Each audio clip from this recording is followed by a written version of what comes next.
Bapak, Ibu, teman-teman sejawat sekalian yang saya hormati, selamat siang.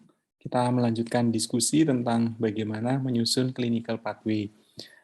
Mohon yang sudah memiliki clinical pathway atau PPK, tolong disiapkan, nanti kita sama-sama telaah.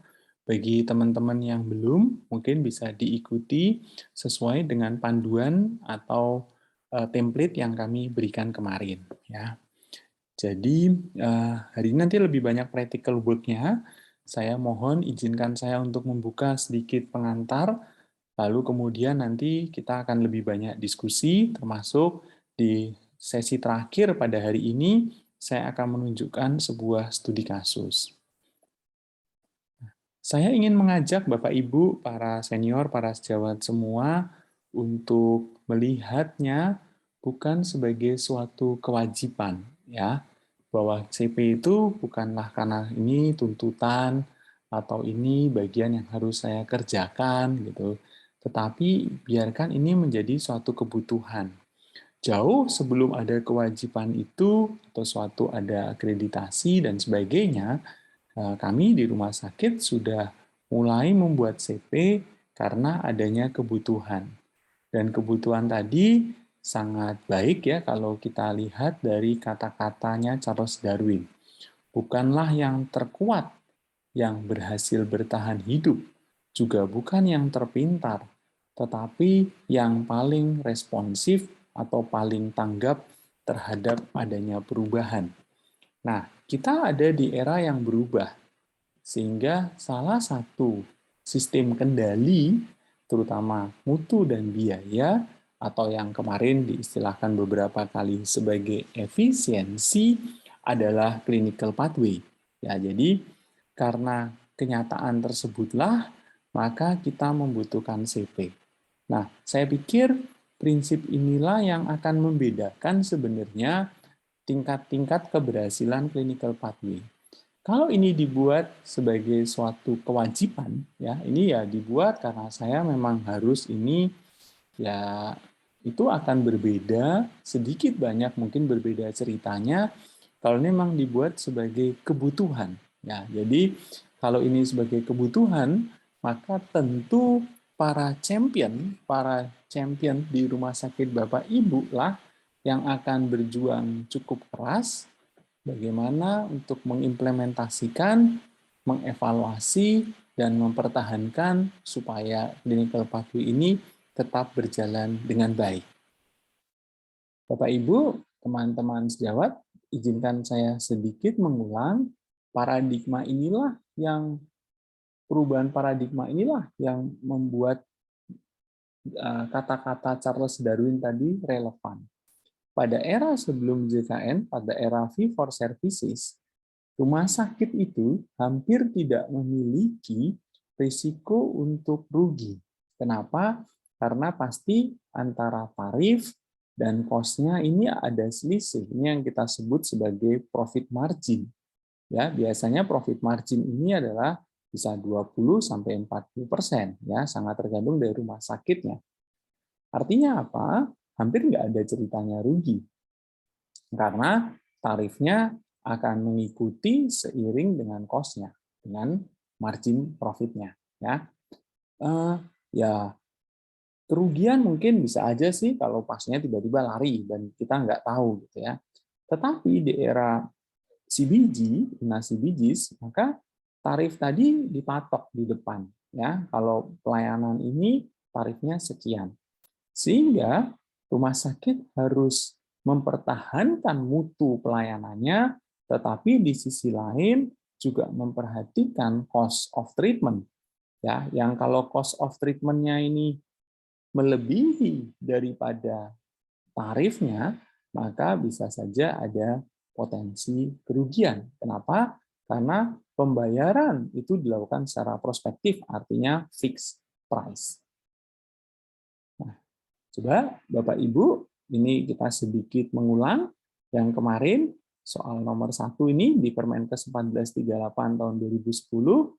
Kira-kira jawabannya yang mana nih? SPO pelayanan kedokteran di rumah sakit disusun dalam bentuk PPK, CP, algoritma, atau D, semua benar. Silakan berkenan untuk menjawab di kolom chat.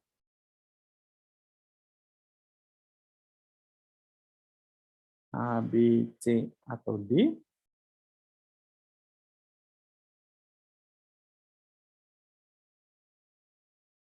Ya, kalau di Permenkes 1438, maka ini jelas bahwa SPO tadi adalah semuanya benar ya, karena memang eh, PPK itu ada turunannya, dan turunannya adalah clinical pathway, algoritma, prosedur, protokol, ya, dan sebagainya. Jadi standing order, ya. Jadi ini jawabannya adalah B. PPK di rumah sakit biasanya disusun berdasar A, B, C, atau D.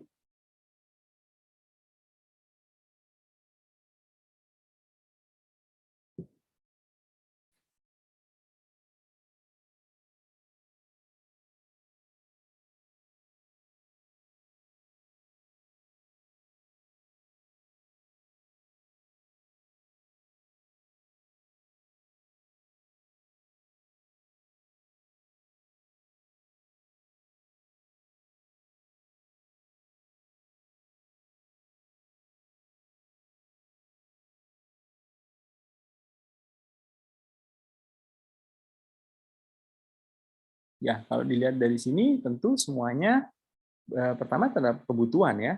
Jadi masyarakat kita kan tentu pengen pelayanan yang berkualitas, reliable ya. Reliable itu menjadi penting, timeliness ya. Nah, tentu kita juga harus melihat PPK yang ada di rumah sakit kita berdasar pada kompetensi yang dimiliki oleh staf medis tadi. Sehingga bisa saja PPK tadi tidak terlalu sama antara satu rumah sakit dengan rumah sakit yang lain, walaupun PNPK-nya sama, itu akan sangat tergantung daripada sumber daya, kemampuan sumber daya, fasilitas yang ada di rumah sakitnya. Dan tentu PPK tentu harus mengikuti perkembangan ilmu pengetahuan yang mutakhir, sehingga harus evidence based ya. Nah, memang begini berarti jawabannya adalah semuanya benar. Terima kasih Bapak Ibu, teman-teman atas keaktifannya. Ini sedikit mengulang dari dua pertemuan yang sebelumnya. Hal yang penting dalam disclaimer sebuah PPK adalah A, B, C, D, atau E.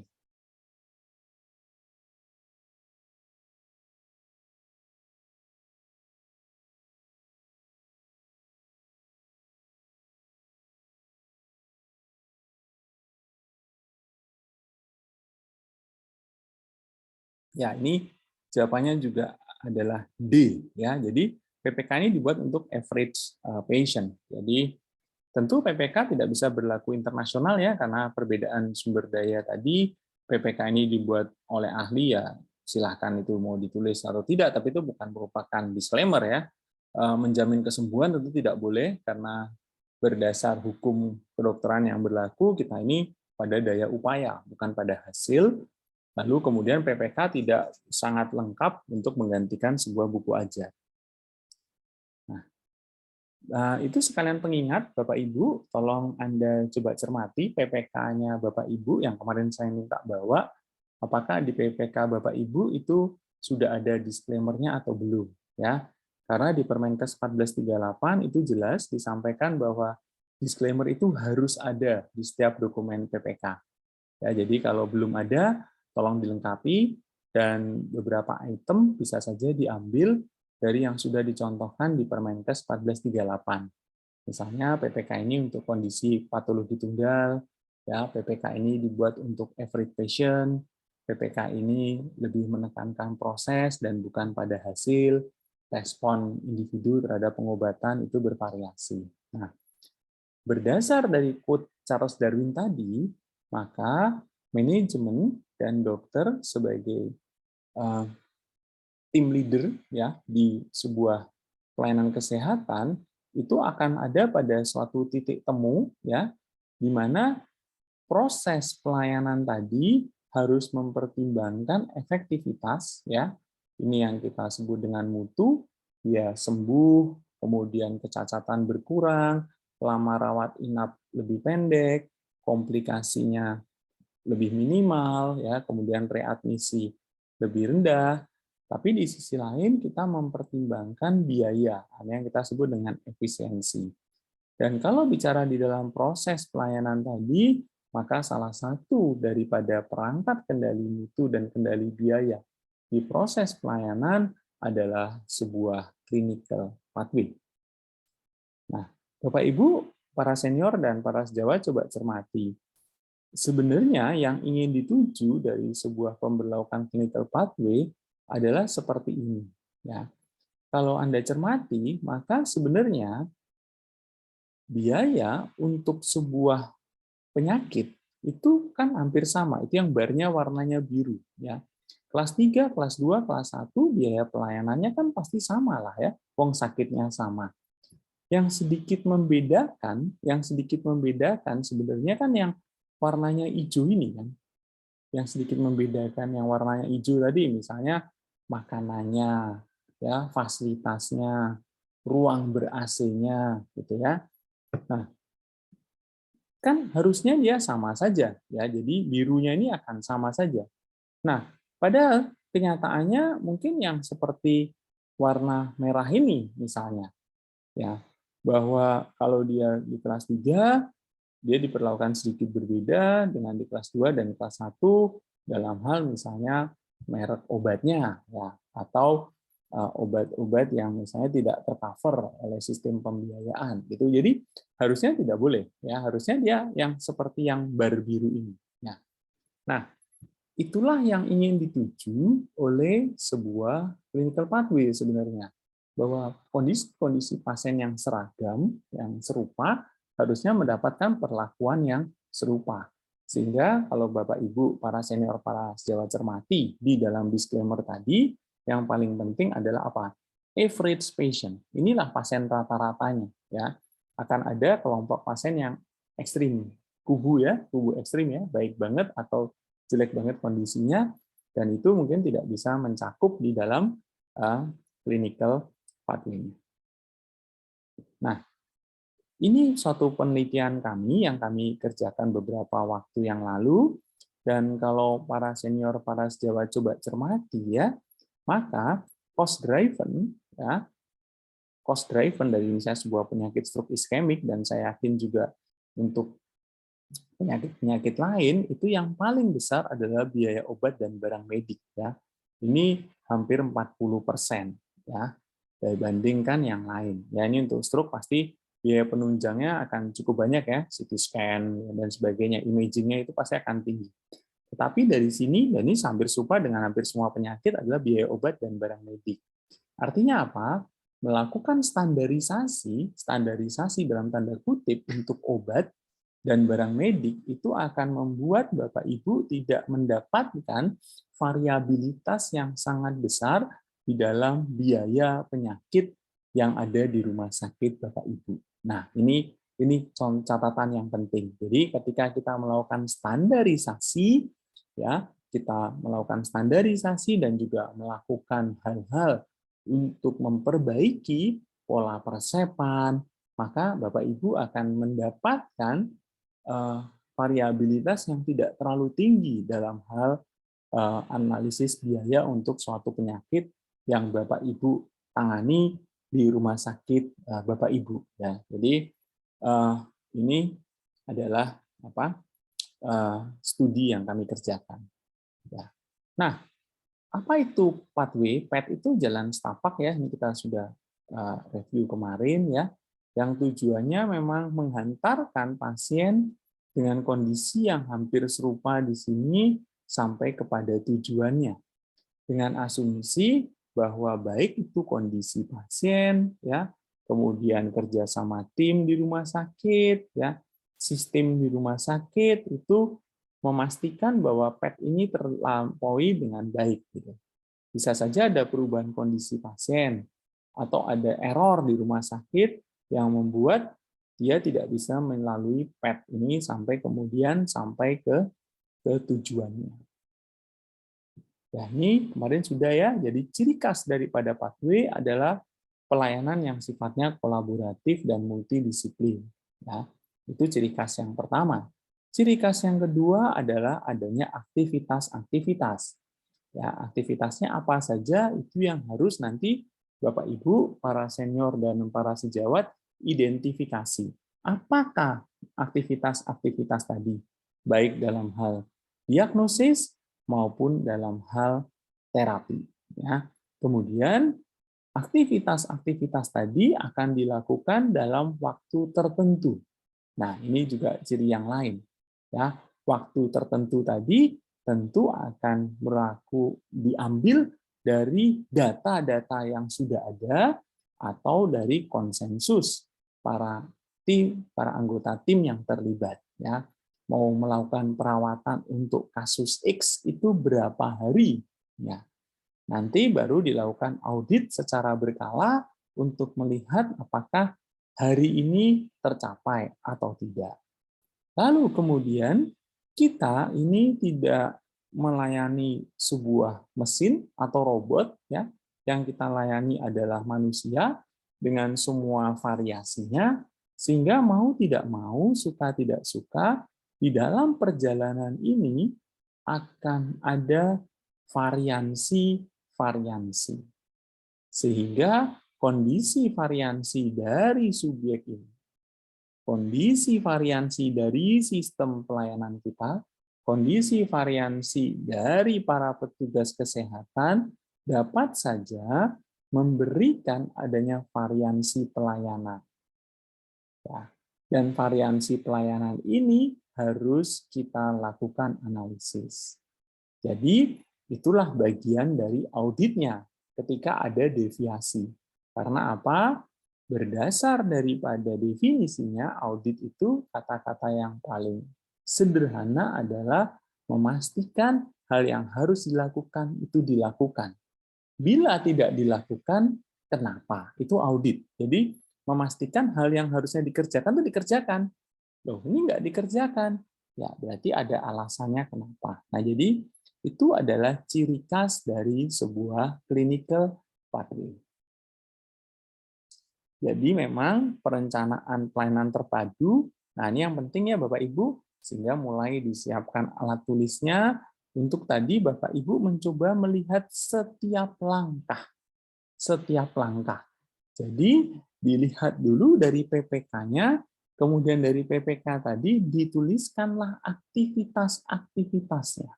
Ya, aktivitas-aktivitasnya adalah menjadi setiap langkah tadi yang diberikan berdasar pada PPK-nya, ya, yang nanti berbasis pada outcome-nya. Apa yang mau kita harapkan dalam jangka waktu tertentu. Nah, yang saya berikan highlight ini adalah ciri-cirinya daripada sebuah CP. Nah, jadi kalau berdasar EPA ya, European Pathway Association, itu adalah suatu kelompok rekomendasi tata laksana yang memang ditujukan untuk mengintegrasikan berbagai bukti ilmiah. Nah, berbagai bukti ilmiahnya kan munculnya dari apa? Dari PPK-nya. PPK-nya dari mana? Dari PNPK-nya atau dari guideline-nya. Yang tujuannya adalah untuk memberikan rekomendasi tata laksana yang optimal bagi pasien, ya, dan mengurangi variansi tindakan-tindakan yang tidak perlu pada sekelompok pasien yang similar situation. Jadi, kelompok pasiennya itu harus mirip. Dengan demikianlah, maka ada kriteria inklusi dan eksklusi untuk sebuah clinical pathway.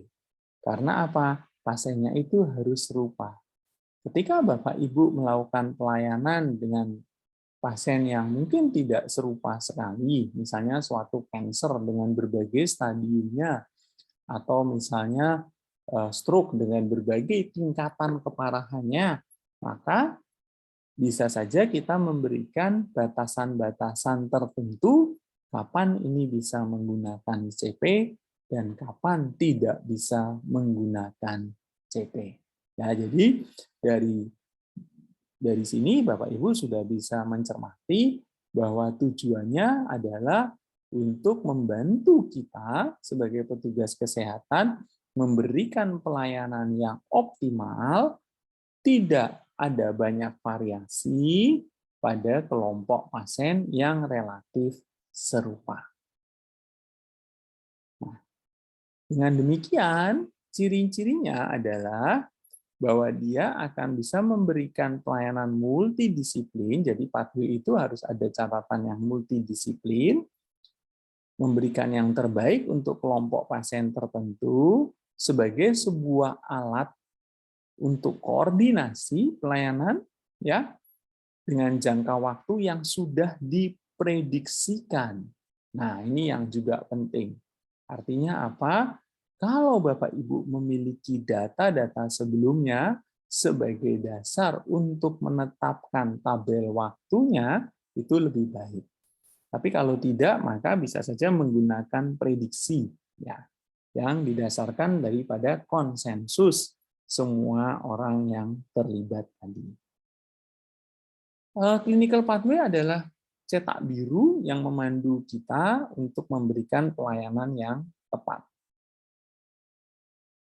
Nah, ini ada apa? Komponennya. Bapak Ibu bisa dicermati di komponen ini dan tolong juga dicermati di CP yang Bapak Ibu bawa. Apakah di CP yang Bapak Ibu bawa tadi ada semua ini ya, ada timeliness ya, bahwa dia ada waktunya, kemudian juga yang penting adalah apakah kategori pelayanan atau intervensi itu dituliskan, lalu bagaimana, ada nggak catatan tentang kriteria outcome, outcome apa yang mau kita lihat, ini nanti hubungannya dengan audit ya, lalu kemudian menerima variansi sebagai bagian dari konsekuensi pelayanan pada kelompok-kelompok pasiennya. Nah, coba dicermati, ada nggak variabel waktu, timeliness, ya, lalu apa, ada nggak aktivitas atau hal-hal intervensi yang akan dikerjakan, ada nggak data tentang outcome, dan ada nggak bagaimana mencatat variansi. Nah, ciri-cirinya ada 4 ini, nanti ini mungkin ciri-ciri yang generik ya, kalau nanti mau dalam bentuk scoring ya kita pakai IKPAT ya. Jadi definisi operasional membuat clinical pathway yang ideal adalah yang memenuhi 4 tadi. Adanya plan of care dari multidisiplin yang terstruktur. Dia memberikan panduan ya dari PPK tadi menjadi sebuah algoritma ya. Dan ada data-data yang detail tentang langkah-langkah sesuai dengan waktu. Nah, ini. Dan adanya standardized care for specific population. Jadi, populasinya harus spesifik. Dengan demikian, Bapak Ibu coba cermati, dilihat di CP Bapak Ibu, saya minta Bapak Ibu mengambil waktu 1-2 menit untuk melihat CP-nya, apakah Bapak Ibu itu ada kriteria inklusi atau eksklusi, pasien-pasien apa yang bisa masuk di CP Bapak Ibu, Bapak Ibu ada nggak time frame-nya, dan kalau ada coba diberi catatan time frame ini munculnya dari mana, lalu kemudian apakah Bapak Ibu benar-benar CP tadi merupakan terjemahan dari PPK, ya, atau sebenarnya PPK-nya dibuat sendiri, CP-nya dibuat sendiri. Harusnya CP-nya itu berasal dari PPK-nya. Dan apakah CP Bapak Ibu memuat tim yang sifatnya multidisiplin. Nah, tolong Anda lihat dulu di CP-nya Bapak Ibu, ya. Lalu kemudian Anda cermati apakah CP Anda memuat 4 hal penting dari ciri CP yang baik ini. Kalau Bapak Ibu berkenan membagikan, tolong nanti ditulis di kolom chat apakah ya atau tidaknya. Tolong dibuat dulu dalam waktu 1-2 menit.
Bila Bapak Ibu sudah cermati, maka berikan catatan apa yang kira-kira menurut Bapak Ibu kurang.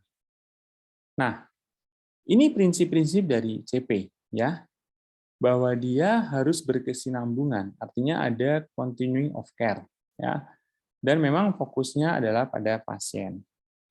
Melibatkan seluruh profesi yang terlibat. Jadi coba cermati di CP Bapak Ibu, kira-kira ada nggak profesi yang menurut Bapak Ibu belum terwakili di sana? Ada nggak menurut profesi-profesi yang menurut Bapak Ibu belum terwakili? Apakah misalnya gizi belum ada, atau misalnya fisioterapis belum ada? Lalu yang berikutnya adalah ada nggak batasan waktu yang sudah ditentukan? Ditentukannya bisa berdasar daripada data-data pelayanan yang sebelumnya, atau bisa juga berdasar daripada konsensus. Bisa dalam bentuk periode harian untuk kasus rawat inap, atau jam untuk kasus misalnya gawat darurat di unit emergensi, atau tahapan misalnya untuk kasus-kasus operasi.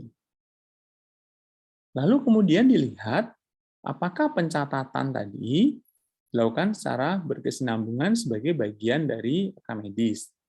Dan apakah setiap penyimpangan langkah daripada penerapan CP dicatat sebagai varians yang nanti akan dilakukan kajian atau analisis dalam bentuk audit. Nah, saya mohon izin pada Bapak Ibu, para senior dan sejawat, mungkin pada sesi terakhir besok kita akan sedikit sampaikan tentang audit dan bagaimana audit tadi bisa membuat kita meyakini bahwa CP kita itu memang berlaku bagi sebagian besar pasiennya, ya. Dan varian tersebut harus dianalisis apakah dia varian yang sifatnya positif, varian yang sifatnya negatif, bisa dipertanggungjawabkan atau justified, atau tidak bisa dipertanggungjawabkan. Dan dari manakah sumber variasi tadi? Apakah muncul akibat dari perubahan kondisi pasiennya, atau merupakan bagian dari kesalahan medis yang nanti bisa menjadi salah satu dari indikator mutu pelayanan kita. Nah, Bapak Ibu, para senior, para sejawat, jadi CP itu sebagai sebuah kata benda bentuknya adalah tabel waktu, ya. Dia adalah tabel waktu. Nah, ini adalah ciri-cirinya. Pasiennya harus homogen. Jadi nanti Bapak Ibu coba lihat di CP Bapak Ibu apakah ada kriteria inklusi atau eksklusi. Minimal sih kriteria eksklusi. Kelompok pasien mana yang tidak bisa masuk ke dalam CP Bapak Ibu misalnya. Ambil contoh misalnya kalau kondisinya komorbidnya banyak. Karena kalau komorbid banyak tentu aktivitasnya akan berbeda kalau pasiennya tanpa komorbid. Atau kondisi pasiennya level of severity-nya, ya. Atau misalnya kalau kami di stroke itu kami punya time frame. Time frame-nya misalnya kalau dia datang lebih dari 24 jam, tentu ini kondisinya agak sedikit berbeda dibanding kalau dia datang dalam waktu 24 jam. Kalau ini serangan stroke-nya pertama, pasti akan berbeda dengan kalau serangan stroke-nya sudah recurrent. Jadi dibuat saja pada kelompok mana CP ini bisa diberlakukan, ya. Lalu kemudian yang berikutnya ada tim yang sifatnya multidisiplin, ada periode waktu di sana, ada data atau list daripada tindakan-tindakan, ya, dan memang ada urut-urutan yang jelas dalam bentuk tabel waktu, dan ada suatu analisis terhadap variansi. Nah, lalu lihat nih outcome-nya, apa yang mau dicapai di sana? Ya, apakah tadi datanya bisa dikumpulkan dengan lebih baik, atau kualitas pelayanannya meningkat, mengurangi variansi, outcome klinik misalnya kematian menurun, kecacatan menurun, lama rawat inap menurun, dan tentu mengurangi variansi dalam hal pelayanan, dan tentu tujuan berikutnya adalah tercapainya efisiensi. Nah, para senior, para sejawat, Bapak Ibu sekalian, sehingga kalau kita cermati memang sebenarnya CP tadi tujuannya adalah dua, ya, perbaikan dalam hal kualitas terutama dalam hal efektivitas, kemudian equity, kesetaraan, dan juga kualitas dan timeliness ya, serta reliability ya. Reliable, pelayanannya itu reliable karena ada langkah-langkah yang memang disusun berdasar waktu. Di sisi lain, tentu pertimbangannya adalah cost. Bagaimana cost ini bisa tercapai efisiensi. Nah, dengan demikian, maka rangkaian-rangkaian tadi daripada CP tujuannya memang adalah pada akhirnya adalah patient safety ya. Sehingga Bapak Ibu terutama tetap harus melihat adanya perbaikan kualitas. Nah, dengan demikian salah satu ciri daripada CP adalah adanya pencatatan outcome. Ya, ada pencatatan outcome. Dengan demikian clinical outcome itu menggambarkan kualitas juga. Nah, mari kita lakukan bersama. Kalau kita mau mengembangkan CP, maka pertama kita memilih diagnosis dulu. Ya, diagnosisnya apa? Silahkan saja, bisa ini ditentukan dari skala atau area prioritas di tempat Bapak Ibu, bisa juga menggunakan hitung-hitungan sederhana seperti yang kami sampaikan ke Bapak Ibu kemarin, atau bisa saja ini sebagai konsensus. Silahkan saja, itu sangat tergantung di rumah sakit Bapak Ibu masing-masing. Lalu yang kedua, membentuk suatu tim multidisiplin yang semuanya terwakili di dalam aktivitas-aktivitas untuk CP-nya. Lalu yang berikutnya adalah untuk terjun ke lapangan, dalam hal ini mencari data-data dari rekam medik misalnya, dan juga data-data yang dari PNPK atau PPK untuk mengidentifikasi diagnosis dan rencana terapi, serta untuk melihat apakah ada yang bermasalah dengan current process of care. Nah, ini yang seringkali kita lupa. Tujuan CP tadi kan mengurangi variansi. Sehingga ketika sebuah pelayanan tadi variansinya itu sudah tidak terlalu banyak. Ya, variansinya itu nggak banyak gitu. Sebenarnya CP-nya pun mungkin tidak terlalu mendesak untuk dibuat. Ya, tapi kalau dari audit tadi dilihat, wow, ini variansinya masih sangat banyak ya. 5 orang dokter yang bekerja untuk penyakit yang sama memiliki standar terapi yang berbeda-beda. Nah, ini dengan demikian ini perlu disatukan pemikirannya supaya menjadi suatu proses of care yang similar. Sesudah tadi CP jadi dalam bentuk draft, lalu kemudian direview. Review tadi tujuannya untuk melihat apakah kebutuhan-kebutuhan semua anggota tim itu tercakup di dalam CV-nya. Ya, artinya apakah terakomodasi kebutuhan-kebutuhan mereka. Lalu yang kedua, semua anggota tim tadi melihat apakah CV-nya ini user friendly. Ya. Lalu yang berikutnya ada masukan-masukan atau tidak. Ketika semua anggota tim sudah sepakat, maka lalu kemudian CP-nya ini diimplementasikan. Ya. Lalu bisa saja ada evaluasi, lalu kemudian dicatat adanya variasi-variasi, sehingga CP-nya bisa saja kemudian mengalami revisi. Lalu kemudian juga melihat variansi-variansi itu kembali. Ya, jadi ini adalah langkah pengembangan CP. Sehingga Bapak Ibu tolong disiapkan alat tulisnya. Nanti yang biasanya dilupakan,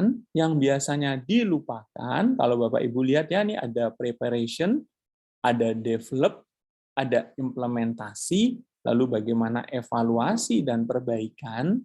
Yang sering kali kita lupakan adalah mencari ini, clinical champion. Clinical champion itu biasanya adalah para dokter, ya, yang ketika mereka mendukung CP-nya Bapak Ibu, maka mereka akan bisa memastikan bahwa proses ini akan berjalan dan akan berbuah baik. Ya, ini yang seringkali dilupakan.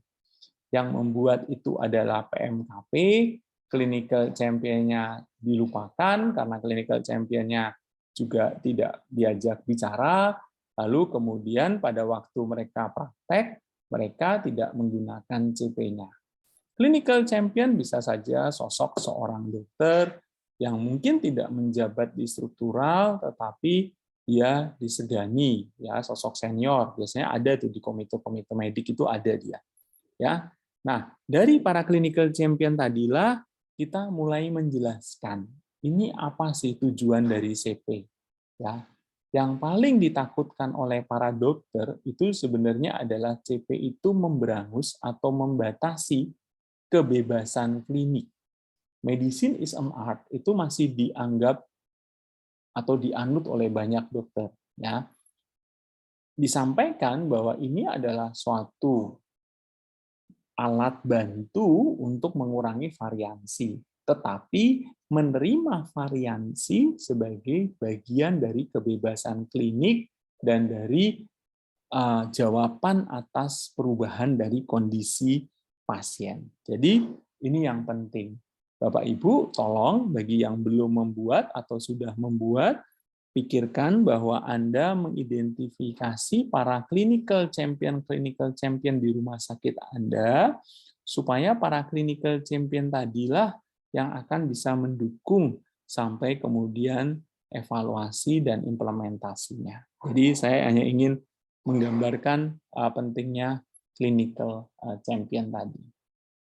Ya, soal nomor 4, silahkan Bapak Ibu dipilih profesional pemberi asuhan yang mana yang dilibatkan dalam pembuatan CP, A, B, C, atau D.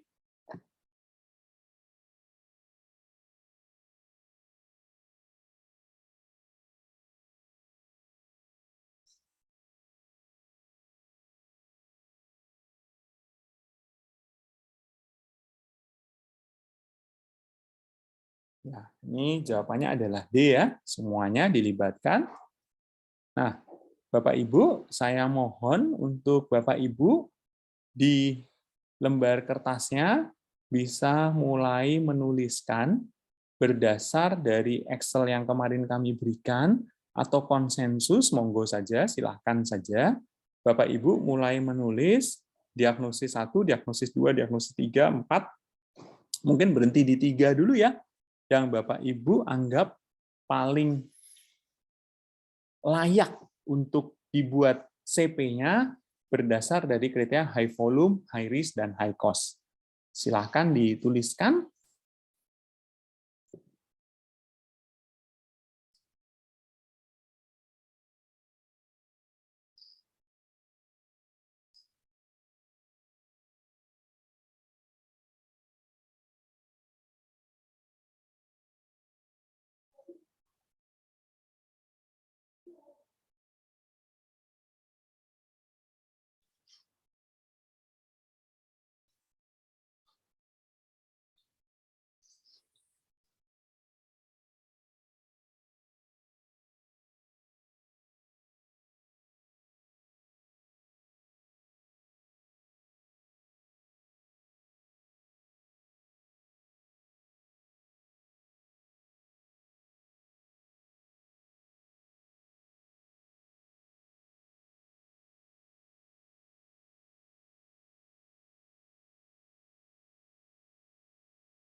Terima kasih Bapak Ibu. Kalau berkenan, tolong dituliskan di kolom chat diagnosis 1 yang Bapak Ibu pilih apa. Nah, ini yang nanti kita sama-sama kerjakan untuk pembuatan CP-nya. Jadi Bapak Ibu tolong tuliskan di kolom chat-nya diagnosisnya apa yang Bapak Ibu akan buat CP-nya, atau Bapak Ibu sudah punya CP-nya.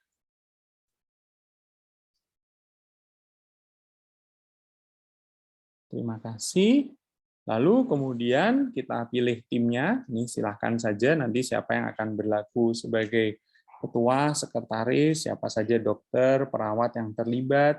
Lalu kalau Bapak Ibu mau menambahkan di bawah, misalnya ahli gizi, kemudian farmasis klinik, rehabilitasi, silakan saja sesuai dengan diagnosisnya tadi.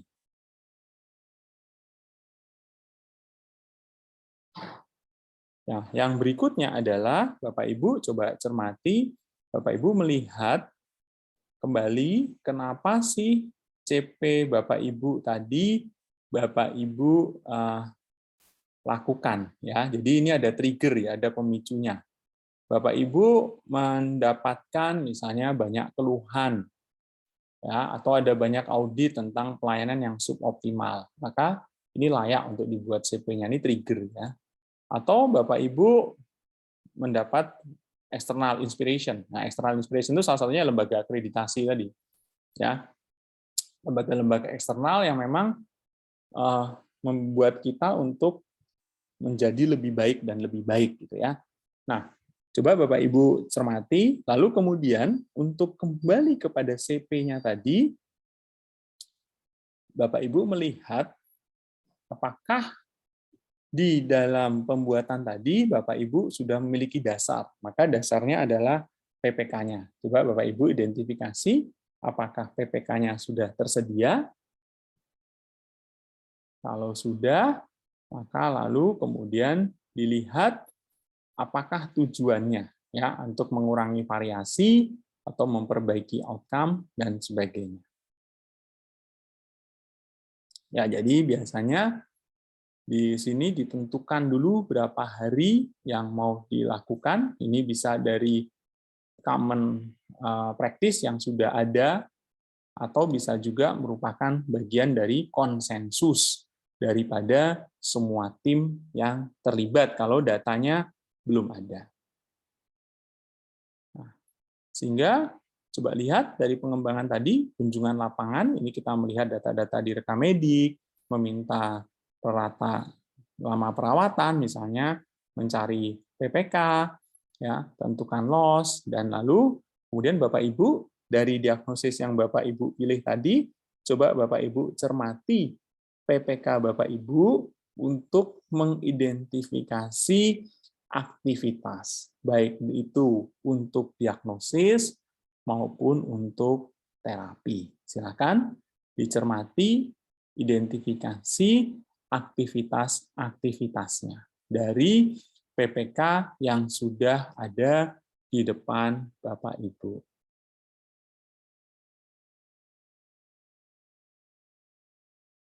Baik, sambil jalan ya. Nah, nanti evaluasi CP secara keilmuan itu sebenarnya ada dua ya, capture rate ya. Jadi proporsi pasien yang eligible untuk CP yang dia kita berlakukan CP. Targetnya ini 100%. Jadi kalau Bapak Ibu tulis ya di CP-nya itu inklusi eksklusinya, dan pasien ini masuk di inklusi eksklusi, maka nanti misalnya setiap 3 bulan kita evaluasi, maka capture rate-nya ini harusnya 100%. Lalu ada yang kita bilang on pathway rate. Jadi berapa sih proporsi pasien yang dalam pelayanannya itu sesuai dengan pathway-nya. Ya. Jadi biasanya ini targetnya juga 80%. Artinya apa?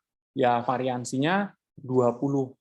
Walaupun di berbagai kepustakaan bisa saja disebutkan variansi tadi bisa terjadi pada 40%, tapi itu sangat tergantung dari diagnosisnya. Jadi kalau Bapak Ibu mau melakukan evaluasi CP, secara keilmuan yang benar adalah capture rate dan on pathway rate. Nah, ini ada beberapa penelitian yang mau saya tunjukkan. Satu penelitian yang kami berlakukan ya untuk kualitas pelayanan stroke, dalam hal ini perbaikan proses, yang kalau para senior, para sejawat cermati, maka asesmen menelan, asesmen rehabilitasi awal, dan edukasi itu secara signifikan itu membaik sudah pemberlakuan clinical pathway ya. 3 hal dalam indikator proses ini membaik. Tetapi kalau Bapak Ibu lihat nanti kesimpulannya adalah CP tadi memperbaiki proses pelayanan tapi tidak memperbaiki outcome, dalam hal ini menurunkan mortalitas. Jadi ini studinya. Jadi CP tadi membuat orang sebagai pengingat ya, lalu kemudian mengurangi variansi. Nah, outcome itu bisa membaik, bisa tidak. Itu akan sangat tergantung juga dari kondisi-kondisi klinis atau variabel-variabel klinisnya, ya. Sehingga pada penyakit yang misalnya memiliki spektrum yang cukup luas seperti stroke ini, angka kematian, angka kecacatan, lama rawat inap tidak semata-mata pada perbaikan daripada prosesnya, tapi juga terjadi sebagai akibat daripada kondisi klinis pasiennya. Nah, ini ada studi kami tentang telaah kritis, ya, atau yang kita sebut dengan critical appraisal. Yang dilakukan critical appraisal adalah dokumennya, ya, dokumen CP-nya.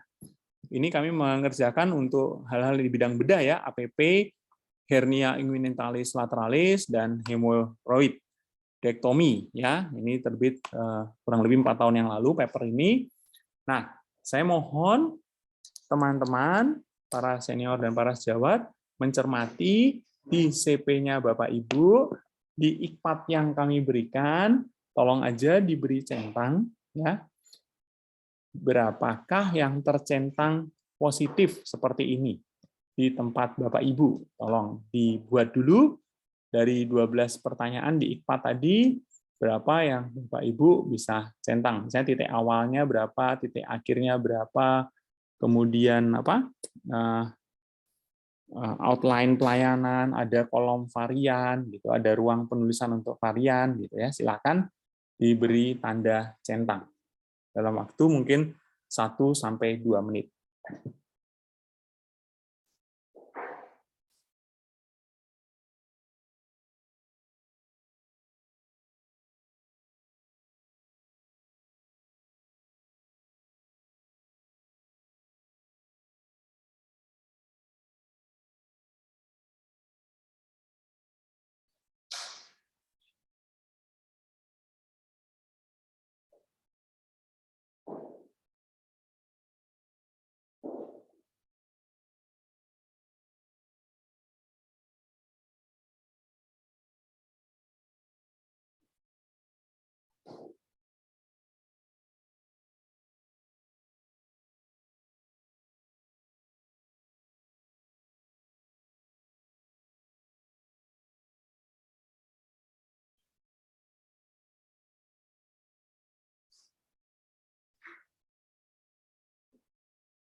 Oke, baik, terima kasih Bapak Ibu.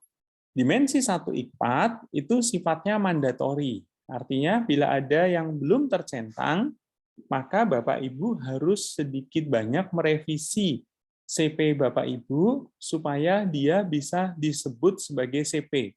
Karena semua karakteristik ini pada dimensi 1 adalah persyaratan untuk sebuah dokumen kita kenal sebagai clinical pathway. Jadi kalau ada yang belum tercentang, silahkan direvisi sedikit untuk disebut sebagai CP.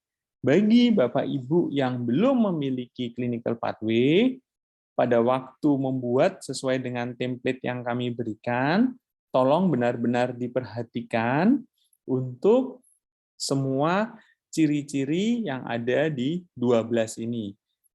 Berdasar hasil-hasil kajian sebelumnya dan hasil dari penelitian kami terhadap berbagai dokumen clinical pathway, yang biasanya dilupakan adalah yang nomor 10. Ya. Jadi lembar untuk menuliskan variansi itu tidak terlalu cukup untuk menggambarkan variansinya. Terlalu kecil, ya, sehingga nanti akan sedikit susah untuk melihatnya on pathway route-nya. Jadi berapa sih yang tercakup di pathway dan berapa yang sesuai dengan CP-nya.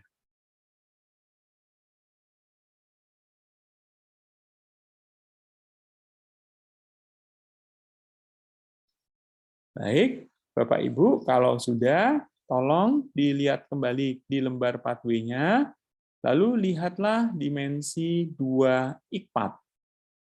Ya. Nah, kalau Anda cermati, ini di studi kami, maka memang yang dimensi 2 IKPAT itu masih cukup rendah cakupannya. Sehingga memang masih perlu banyak perbaikan ya, sehingga memang harus diperbaiki. Nah, memang dimensi 2 ini sifatnya tidak semandatori dimensi 1, tetapi apabila dokumentasi CP ini baik sesuai dengan dimensi 2, maka tentu akan memudahkan buat kita untuk melakukan evaluasi terhadap CP-nya. Jadi, saya minta Bapak Ibu untuk mencoba mencermati di lembar CP di depan Bapak Ibu, kira-kira berapa persen, jadi nanti berapa yang tercentang ya, tinggal dibagi berapa nilai maksimum. Misalnya yang tercentang itu 13 gitu ya, nilai maksimumnya kan 27 ya, 13 per 27, berarti mungkin kurang lebih hampir 50%. Nah, saya minta Bapak Ibu untuk melihat di dimensi 1 dan dimensi 2, kalau Bapak Ibu berkenan, di satu CP yang Bapak Ibu pilih tadi, saya mohon untuk berkenan menuliskan dimensi satunya berapa persen, dimensi 2-nya berapa persen. Silakan Bapak Ibu.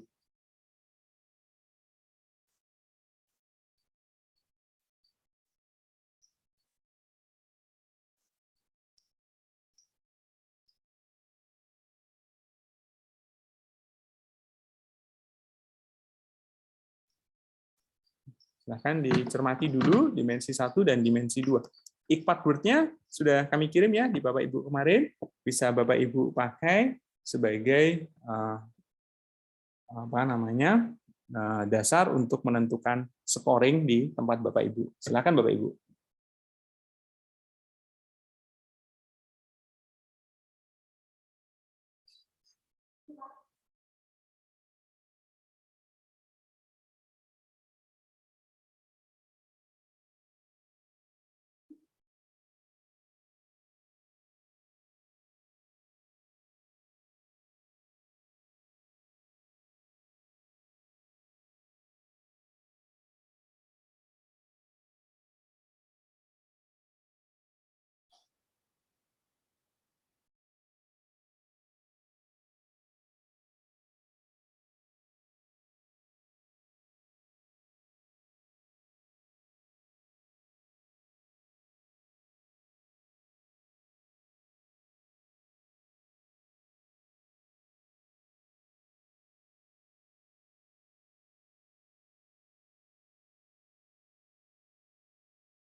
Di beberapa setting seperti di tempat kita ya, memang yang akses pasien terhadap CP ini nggak ada. Karena pada waktu CP-nya dikembangkan juga kita tidak pernah, atau jarang sekali ya, saya belum pernah menemukan rumah sakit yang mengajak perwakilan pasien. Tapi di beberapa tempat itu mereka ada ya, nomor 16 dan 18 itu di beberapa tempat ada partisipasi. Jadi apakah Anda memang sudah dikerjakan gitu, bukan hanya semata-mata untuk dokumentasi, tapi ini saya sudah dikerjakan ini. Dan dengan demikian dia juga sebagai pengendali buat kita di pelayanan. Yang ini tidak mandatori harus, tapi mungkin beberapa misalnya variansi, ya, kemudian dokumentasi, terutama dokumentasi untuk subjeknya pasien ini menjadi penting. Silahkan saja berapa yang Bapak Ibu punya persentasenya, dicermati.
Nah, terima kasih Bapak Ibu. Bagi yang mungkin persentasenya masih rendah, tidak apa-apa. Ini Anda punya dokumen sebagai contoh untuk melengkapi sebagaimana yang semestinya. Nah, lalu bagaimana formatnya? Ada banyak kajian yang mensyaratkan ciri-cirinya ya. Kalau tadi dilihat, yang penting kan ciri-cirinya dia tabel waktu. Ada time, ada aktivitas ya. Formatnya akan sangat tergantung misalnya dari user friendly atau tidak. Tapi coba Bapak Ibu cermati di yang contoh ini.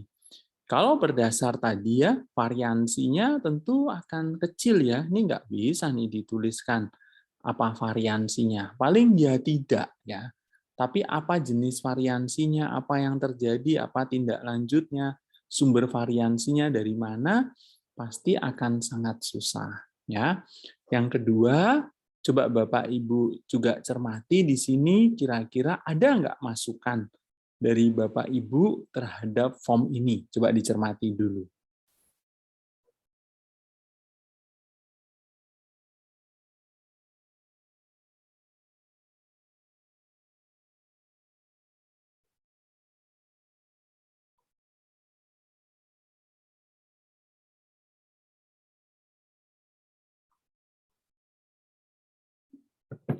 Nah, memang yang harusnya dikerjakan juga harus melihat misalnya obat-obatan ini harus ditulis ya, gitu ya. Mungkin ini format ya. Jadi ini form yang memang harus diisi ya.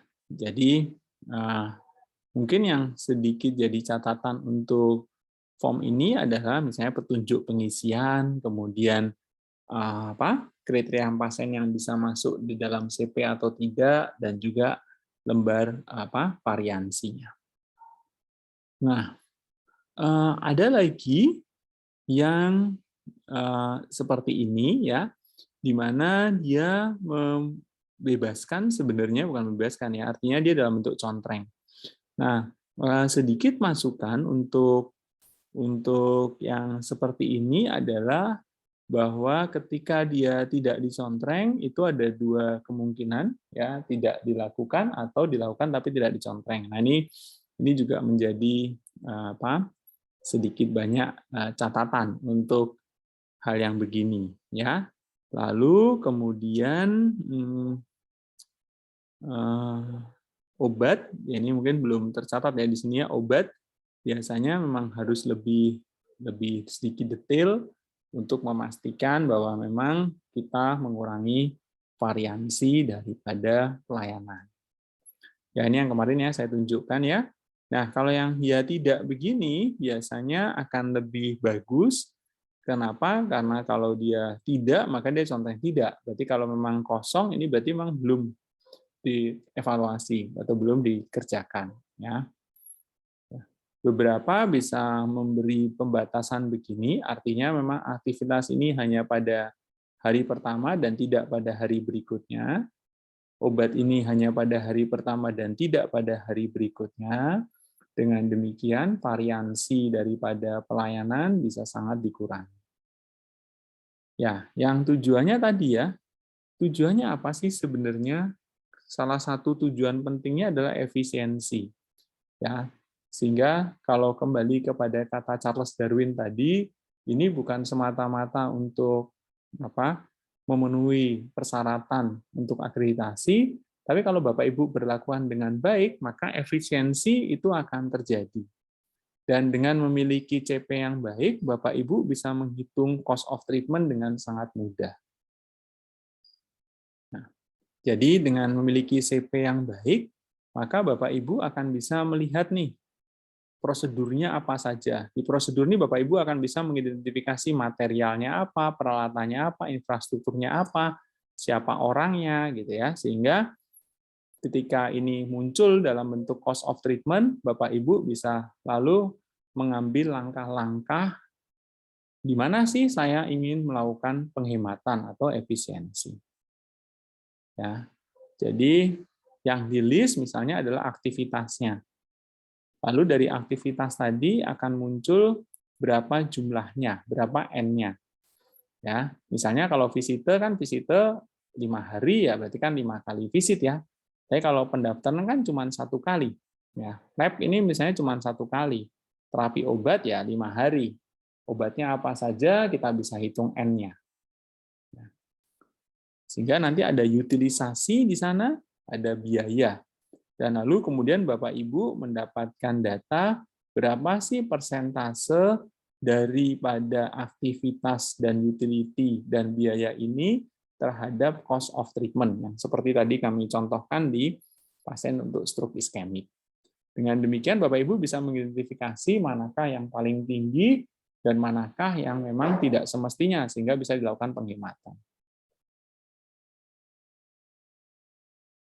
Ya, jadi tujuannya adalah standar kualitas ya, mengurangi variansi, equity, tapi di sisi lain juga adalah efisiensi. Jadi itu tujuan akhir dari CP yang kalau Bapak Ibu buat baik, itu bukan semata-mata sebagai dokumen untuk standarisasi, akreditasi, tapi lebih untuk tujuan tadi ya, seperti kata Charles Darwin tadi, supaya kita, rumah sakit kita bisa bertumbuh dan berkembang dan bertahan. Nah, ini saya ambil contoh yang kita kerjakan ya, misalnya layanan IGD berarti kan 1 kali, ya. Rawat inap 3 hari, berarti dia 3 hari. Visit dokter spesialis 1 kali, per hari 3 kali, ya. Dengan demikian, Bapak Ibu bisa mendapatkan data-data utility-nya, utilitasnya, ya. Nah, ini masing-masing komponen ini kan nanti bisa keluar rupiahnya nih, ya. Termasuk nanti Bapak Ibu melihat ini yang dari CP-nya, yang kondisi realnya bagaimana. Nah, coba kita lihat setelah 3 bulan misalnya, yang visitnya harusnya 3 kali, ini rata-rata 3,36 kali. Berarti ada pasien yang dirawat lebih dari 3 hari. Nah, dengan demikian kita juga bisa menganalisis apakah CP-nya memang 3 hari. Kalau nanti ternyata sebagian besar pasien itu dirawat lebih 3 hari, jangan-jangan CP-nya mungkin harus direvisi. Hematologi rutinnya 6, tapi ternyata realnya cuma 4,52.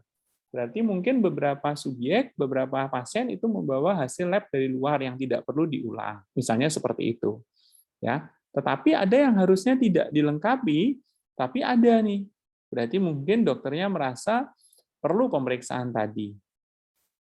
SPET, misalnya harusnya 6, ini 7,71, bisa saja karena penggunaan obat injeksinya lebih panjang, misalnya seperti itu. Lalu kemudian demikian juga dengan obat, ya. Dengan demikian kita bisa, ternyata ada obat yang tadi harusnya yang itu cuma ranitidin, tapi ada obat lain yang dipakai. Nah, misalnya pada pasien-pasien dengan kondisi yang memang memerlukan obat lain, misalnya dengan ranitidin tidak membaik, maka perlu ditambahkan ondansetron misalnya. Dan ini kan semua berpengaruh terhadap biaya, dan ini semuanya bisa dihitung rupiahnya. Ya. Nah, ini unit cost-nya ya, lalu berdasar CP, berdasar kondisi real, nanti lalu kemudian kita dapat nih selisih antara yang berdasar CP dan kondisi realnya pada satu pasien. Lalu kemudian kita bisa evaluasi untuk CP-nya. Ya, jadi ini cost of treatment ya, untuk kondisi real dan kondisi yang berdasar clinical pathway-nya. Dari ini aja kita bisa tahu nih, dengan clinical pathway kita cost of treatment-nya berapa. Nah, ini yang kita sebut dengan variansi ya. Variansi itu ketika memang dia tidak bisa memenuhi aktivitas yang ada di clinical pathway. Nah, saya minta Bapak Ibu untuk mencermati dokumen Bapak Ibu kembali, apakah ada ruang yang cukup untuk mencatat variansi, dan adakah ruang yang cukup untuk bisa menjadikan variansi yang Bapak Ibu catat tadi untuk bisa dianalisis.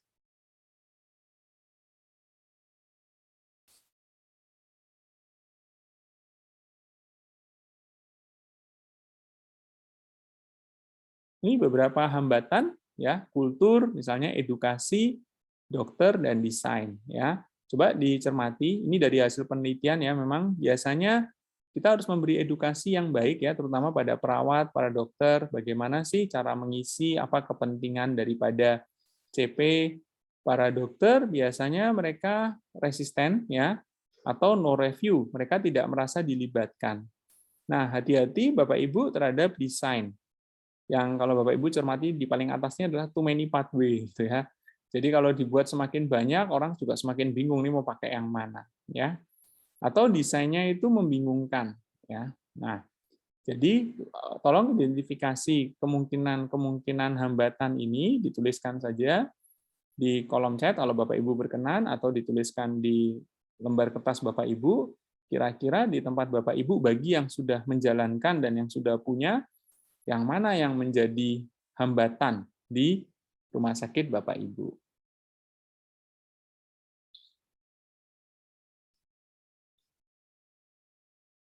Nah, ini ada fasilitator, ada barrier. Ya, jadi kalau fasilitatornya misalnya bahwa kalau Bapak Ibu melibatkan dari awal para staf klinis terutama, Bapak Ibu itu sebagai fasilitator. Tapi kalau mereka dari awal tidak pernah terlibat, maka dia adalah barrier. Nah, ini yang juga penting ya. Lalu kemudian bahasanya harus clear ya, jelas gitu, ada perintah yang jelas di sana, itu menjadi fasilitator. Untuk implementasi kembali dilihat nih bahwa staf klinis itu menjadi bagian yang paling penting ya dalam hal implementasi. Ya, kalau mereka tidak ada keterlibatan di sana, maka dia akan jadi barrier nantinya ya. Lalu kemudian dalam hal barrier itu kita lihat bahwa harus ada data outcome. Orang mau mengerjakan itu tentu harus tahu kan, kalau ini saya kerjakan ada outcome yang bagus toh, kematian turun, kecacatan turun, lama rawat inap lebih pendek gitu ya, biaya lebih turun. Nah, dengan demikian pemberian umpan balik terhadap outcome yang dicapai dari implementasi CP itu menjadi sesuatu yang penting. Baik, saya akan berhenti di sini, kita bisa lanjutkan dengan diskusi sebelum nanti kita lebih banyak untuk diskusi kasus. Terima kasih Bapak Ibu.